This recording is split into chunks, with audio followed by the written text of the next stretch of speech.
Usually हम ये सोचते हैं हाउस वाइफ की ज़िंदगी क्या होती है, और 60 साल के बाद वो तो बिल्कुल भी कुछ नहीं। बट आज हम आपको एक ऐसी महिला से मिलवाने जा रहे हैं जिन्होंने अपनी ज़िंदगी के सबसे बड़े चैलेंजेस को मिड 60s में एक्सेप्ट किया, और 70s में उससे बड़े चैलेंज। मिड 60s में सी लॉस्ट हर हस्बैंड, और 70s में उनके पास अपॉर्चुनिटीज़ आई दिल्ली के एक वर्किंग वुमेन हॉस्टल को मैनेज करके। आज हम मिलते हैं रंजना स्वरूप जी से। रंजना स्वरूप जी का जन्म मुजफ्फरनगर के बगल, मुजफ्फरनगर में हुआ और फिर धामपुर। अच्छा, धामपुर में हुआ, और उनकी शादी एक प्रोफेसर से हुई जो मुजफ्फरनगर के थे, वहाँ पर कॉलेज में पढ़ाते थे। उसके बाद एक कंजर्वेटिव भी कह सकते हैं और मॉडर्न भी उस हिसाब से, उस फैमिली में उन्होंने अपनी लाइफस्टाइल को चेंज किया और तमाम चैलेंजेस को एक्सेप्ट करते हुए वो आज के टाइम में दिल्ली जैसे शहर में अपने आप को समय के अनुसार ढाल के जीवन की हर चुनौतियों को एक्सेप्ट करते हैं। तो आज हम रंजना जी से उनसे उनकी बातें उनकी ज़ुबानी में करते हैं। रंजना जी, आप अपनी चाइल्डहुड के बारे में हमें बताइए। मेरे फादर कैथोलिक हैं, एक बिजनेसमैन हैं। हम लोग 7 सिस्टर्स, एक ब्रदर है। मेरे बाबा बचपन में ही मुझे अपने साथ धामपुर ले गए थे। बाबा का मतलब दादा। अच्छा। मेरे दादा बचपन में ही मुझे अपने साथ ले गए थे धामपुर। धामपुर से ही मेरी जो प्राइमरी एजुकेशन जो है वो धामपुर से हुई। गर्ल्स कॉलेज में पढ़ते थे। मेरे दादा की डेथ के बाद, जब मैं 9th में थी, मेरे दादा की डेथ हुई। उसके बाद थोड़ा मुश्किल लगने लगा था रहना, लेकिन 10th वहीं से करना था, तो मैं 10th में अपने पेरेंट्स के पास आई खतौली। रंजना जी, मैं अपने दर्शकों को बताना चाहूँगी कि आपका जन्म 1950s का है and you got married in 1970। उस समय का एरा तो बिल्कुल ही चेंज था। तो आई मीन आपके पढ़ना लड़कियों को एक चुनौती था उस समय, और कॉलेज जाना, ये सारी चीज़ें एक चुनौती थी। तो आप उस टाइम के बारे में अपने ये चैलेंजेस कैसे हैंडल किए, वो में हमें थोड़ा बताइएगा। नहीं, मेरे पेरेंट्स एजुकेशन में बिलीव करते थे। हम 7 सिस्टर्स हैं, सभी ने BSc, MA, MSc सब सिस्टर्स ने हमने किया है। मेरी बड़ी सिस्टर की शादी थोड़ा जल्दी हो गई थी, क्योंकि अच्छा वही था कि मैच अच्छा मिल जाए, 7 लड़कियों की शादी करनी है, मैच अच्छा मिल जाए। तो मेरी बड़ी सिस्टर की थोड़ा जल्दी हो गई, लेकिन हम सब सिस्टर्स की ग्रेजुएशन, पोस्ट ग्रेजुएशन के बाद ही मेरे फादर ने शादी की। लेकिन धामपुर एक बहुत ही उस समय तो बिल्कुल भी एक छोटा सा कस्बाई इलाका कस्बा था, लेकिन हमारी फैमिली बहुत शुरू से ही बहुत एजुकेटेड और एडवांस थी। तो इसलिए हमें कभी ये लगा ही नहीं कि हम किसी बैकवर्ड उससे बिलोंग करते हैं। हाँ, उस समय में भी हमारी फैमिली में जो टाइम था, मेरी बहुत बड़ी फैमिली है। मेरी 8 बुआ, मेरे फादर की मतलब 11 बहन भाई, सब बहुत अच्छी फैमिलीज़ में, सब शहरों में सबकी शादी हुई, सब बहुत अच्छी बड़ी बड़ी फैमिलीज़ में हैं। तो वो चीज़ तो हमें कभी महसूस ही नहीं हुई कि हम कोई बैकवर्ड, मतलब छोटे शहर का दंस कॉम्प्लेक्स आपको कभी नहीं रहा? नेवर। मैंने BSc प्रीवियस मुजफ्फरनगर से किया, लेकिन डेली अप डाउन था, थोड़ा प्रॉब्लम्स होती थी, तो मैंने RG कॉलेज से BSc फाइनल किया। हमने सुना है, जैसे आपने बताया है कि आपकी लव मैरिज हुई थी, तो उस समय में love marriage is a big thing. Love का मतलब होता है जस्ट टू एक्सेप्ट, पसंद करना ही। लड़कियां बाहर घूमने तो नहीं जा सकते थे, लेकिन वो भी बड़ा चुनौतीपूर्ण काम था। तो आपने कैसे किया? हाँ, बहुत चुनौतीपूर्ण था, लेकिन ऐसा आप लव तो कह सकते हैं, लेकिन चॉइस कहें तो वो ज़्यादा अच्छा है, क्योंकि मेरे हस्बैंड वहीं रिसर्च कर रहे थे। तो वहाँ जहाँ मैं BSc प्रीवियस में पढ़ रही थी, वहीं मेरे हस्बैंड रिसर्च कर रहे थे। वो उनकी चॉइस थी कि मैं उनकी चॉइस में थी। अच्छा। और हम इतने छोटे थे कि हमें शायद इतनी समझ नहीं थी। अच्छा, आप उस समय 19 साल की थी? हाँ, 19 साल के थे, तो इसलिए हमें उतनी समझ नहीं थी।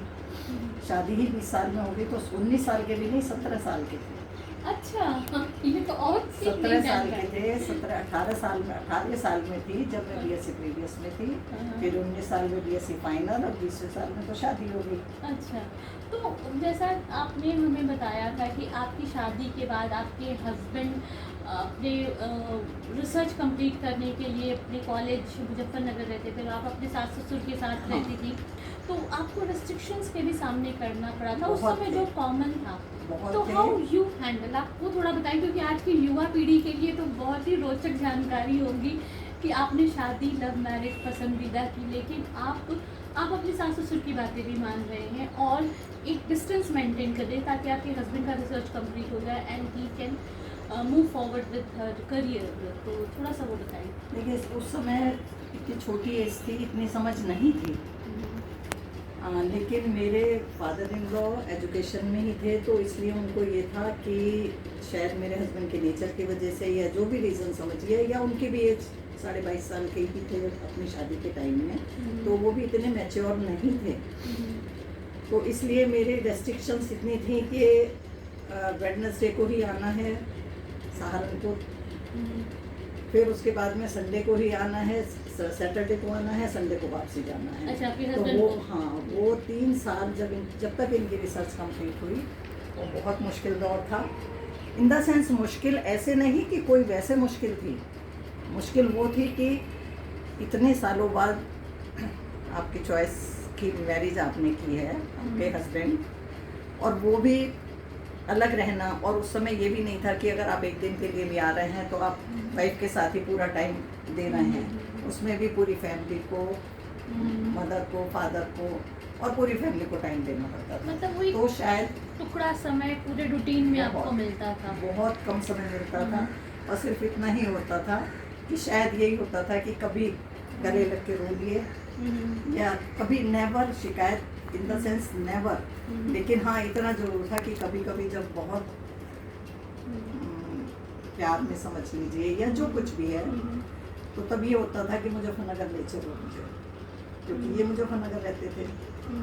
लेकिन इनका कहना ये था कि नहीं, मेरे पेरेंट्स के साथ ही आपने रहना है, वो मेरे पेरेंट्स मेरी ड्यूटी है। तो वो जिस हिसाब से मेरे हस्बैंड चाहते थे उसी तरह से हमने अपनी लाइफ को किया, और आज वही उसी का वो है, पेरेंट्स का, मेरे father in law, mother in law का आशीर्वाद समझ लीजिए, या जो कुछ भी है, जो आज मैं हूँ, या मेरे हस्बैंड जो थे चले गए, और ये आज मेरे जो आगे की जनरेशन है, मेरे बच्चे हैं, वो बहुत वेल टू डू और बहुत अच्छे पोस्ट पे हैं, और बहुत अच्छे से अपनी लाइफ को आगे रंजना चला जी, रहे हैं। जैसे आप कहती हैं वो चले गए, लेकिन आपने कहा कि आप हमेशा फील करते हैं अपने हस्बैंड को अपने साथ, प्लस आपने अभी रिसेंटली अपनी मैरिज 15th मैरिज एनिवर्सरी अपनी हॉस्टल की लड़कियों के साथ मनाए, और ये प्यारा सा गिफ्ट बच्चों ने आपके लिए तैयार करके दिया। मैं चाहूँगी कार्ड आप प्लीज़ खोल के दिखाएं मेरे दर्शकों को कि कैसे आपने इसको बहुत जॉयफुली हैंडल किया, और बिल्कुल भी कहीं पर जिसको बोलते हैं ना मातम कुर्सी वाला नहीं रखा, और आपने ज़िंदगी को हमेशा गले लगाया। ज़िंदगी को लॉकडाउन में भी उन्होंने नॉकडाउन नहीं कहा रंजना जी ने, और हम चाहेंगे हम सबको उनसे इंस्पिरेशन लेना चाहिए। जब हमारे यूथ यंगस्टर्स में इतनी सुसाइडल टेंडेंसी कोविड-19 के दौर पे आ रही है, हमें इनसे इंस्पिरेशन लेना चाहिए। Who is at her 70s still saying hi, hello to the life. I would like please capture these wonderful moments which captured my imagination when I just saw her, and this pictures inspired me to take the interviews of Ranjana ji. Ranjana ji, आपने अभी जैसा आया है, फिर किसी TV star ने suicide किया, और फिर एक कानपुर के IIT के प्रोफेसर ने सुइसाइड किया। तो इस दौर में हम पत्रकार आम जनता भी काफ़ी थ्रेट महसूस कर रहे हैं कि ये 90s कोविड-19 के कारण हम जो आइसोलेशन फील कर रहे हैं, हम खुद को कैसे अनमैच्ड रखें लाइफ में और से हेलो। तो मैं चाहूँगी आप इस एक कोटेशन के साथ कि आप ज़िंदगी की हर चैलेंज को अभी भी अपने बच्चों के साथ दूर रहते हुए इस चैलेंज जॉब को एक्सेप्ट करी, जब आपके हॉस्टल की लड़कियां आ रही है, जा रही है, तो छोड़ के जा रही है, lot of uncertainty is prevailing over here, तो आप कैसे ज़िंदगी को हेलो डेली करती हैं? देखिए, मेरे हस्बैंड बहुत जॉली नेचर के थे, बहुत जॉली नेचर के, और ऐसे थे कि जहाँ वो होते थे भीड़ उनके चारों तरफ होती थी। उन्होंने मुझे एक पहचान दी, शायद आपको मैं बता दूं कि मैं इनर व्हील में भी एक हमारी सोशल ऑर्गेनाइजेशन, रोटरी, अब हम उसको इनर व्हील कहते हैं। अच्छा। जब हमारा समय था तो वो रोटरी के साथ जुड़ा हुआ था, है रोटरी के साथ जुड़ा हुआ, लेकिन अब एक बहुत बड़ी अलग ऑर्गेनाइजेशन हो गई है। अच्छा।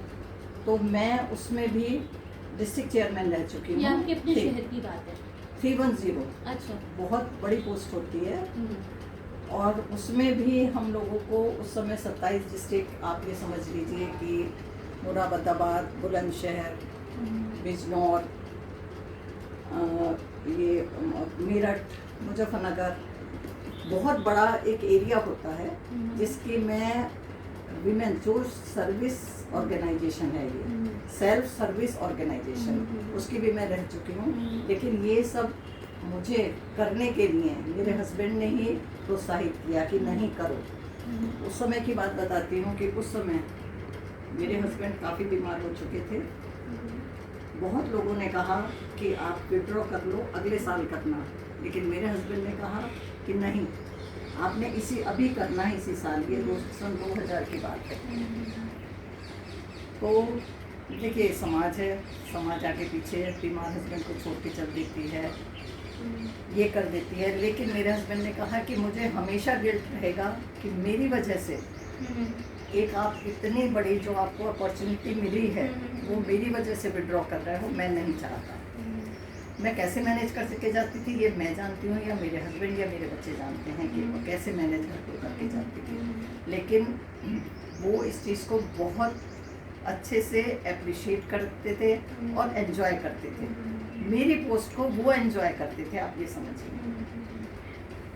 तो ये ऐसी सारी चीज़ें हैं, ये फीलिंग्स होती हैं। हमेशा पॉजिटिव एनर्जी मिली है मुझे अपने हस्बैंड से।